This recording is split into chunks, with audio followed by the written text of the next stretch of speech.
Dakshineswar metro স্টেশনে হাড় হিম করা হত্যাকাণ্ডের পরে মেট্রো কর্তৃপক্ষের উদাসীনতা। যাত্রীরা অনায়াসে প্রবেশ করছেন স্টেশনের অন্দরে। চেকিং মেশিন থাকলেও সঠিকভাবে ব্যাগ কিংবা যাত্রীদের পরীক্ষাই করাই হচ্ছে না। এমনকি বেশ কয়েকটি মেট্রো স্টেশনে নেই স্ক্যানার। তাহলে যাত্রী নিরাপত্তা কোথায়? যে কোনো সময় যে কারোর উপর হামলা হতেই পারে। ভবিষ্যতে এ ধরনের ঘটনা ফের ঘটলে দায় নেবে কে? উঠছে একাধিক প্রশ্ন। দক্ষিণেশ্বর মেট্রো স্টেশনের ভিতরে এক পড়ুয়া আর এক পড়ুয়াকে খুন করে দেয়, তারপরেও হুঁশ ফেরেনি মেট্রো কর্তৃপক্ষের। 4 ইঞ্চের বেশি ধারালো অস্ত্র অ্যালাউ করা হয় না মেট্রো স্ক্যানারে। কিন্তু যে ধৃত রানা সিং দক্ষিণেশ্বর মেট্রো স্টেশনে যে 17 বছরের এক পড়ুয়াকে ছুরি মেরে কুপিয়ে খুন করলো, তার কাছে ছিল 8 ইঞ্চের একটা ছুরি। শ্যামবাজার মেট্রো স্টেশন থেকে স্কুলের পড়ুয়ারা তারা উঠেছিল এবং সেখানেই স্ক্যানার রয়েছে, কিন্তু সেই স্ক্যানারে ব্যাগ দিলেই ধরা পড়তো।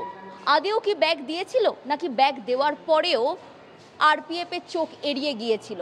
উঠছে একাধিক প্রশ্ন।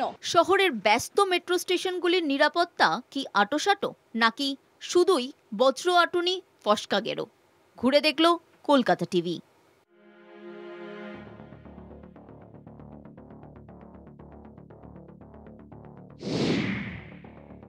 উত্তর কলকাতার এক গুরুত্বপূর্ণ মেট্রো স্টেশন শোভাবাজার। কলকাতা টিভির ক্যামেরায় ধরা পড়ল চরম এক গাফিলতির ছবি। এখনও হুঁশ ফেরেনি নিরাপত্তার দায়িত্বে থাকা আরপিএফের।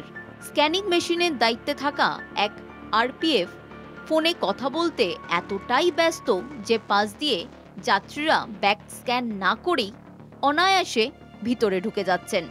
হুঁশ নেই সেই আরপিএফ কর্মীর। বর্তমানে মেট্রো স্টেশনগুলির অন্যতম জংশন হয়ে উঠেছে ধর্মতলা। সল্টলেক থেকে হাওড়া সব মেট্রো স্টেশনই কানেক্টেড ধর্মতলার সাথে। ফলে অত্যাধিক ভিড় হচ্ছে এই স্টেশনে। চরম খামতি। বেশ কয়েকটি গেটে নেই কোনো স্ক্যানিং মেশিন। শহরের অন্যতম ব্যস্ত মেট্রো স্টেশন এই পার্ক স্ট্রিট। নিত্যদিন শতাধিক যাত্রী যাতায়াত করেন এখান থেকে। তবুও খামতি রয়েছে নিরাপত্তা ব্যবস্থায়। দেখুন সেই ছবি। কোনো ব্যাক স্ক্যানিং এর মেশিন নেই, না আছে কোনো বডি স্ক্যানিং এর মেশিন। অনায়াসে যাত্রীরা ব্যাগ নিয়ে ঢুকে যাচ্ছে স্টেশনের ভিতর। অন্যদিকে গালে হাত দিয়ে দাঁড়িয়ে রয়েছেন সিকিউরিটি গার্ড। কেন্দ্র বাহিনীর হাতে মেট্রো স্টেশনের নিরাপত্তার দায়িত্বভার থাকলেও তা যে সত্যি ঢিলাঢালা দক্ষিণেশ্বরের ছাত্র খুন তা চোখে আঙুল দিয়ে দেখিয়ে দিল। ক্যামেরায় মনুজেশ মুখার্জির সঙ্গে রিয়া মাঝি ও শশাঙ্ক মণ্ডলের রিপোর্ট, কলকাতা টিভি।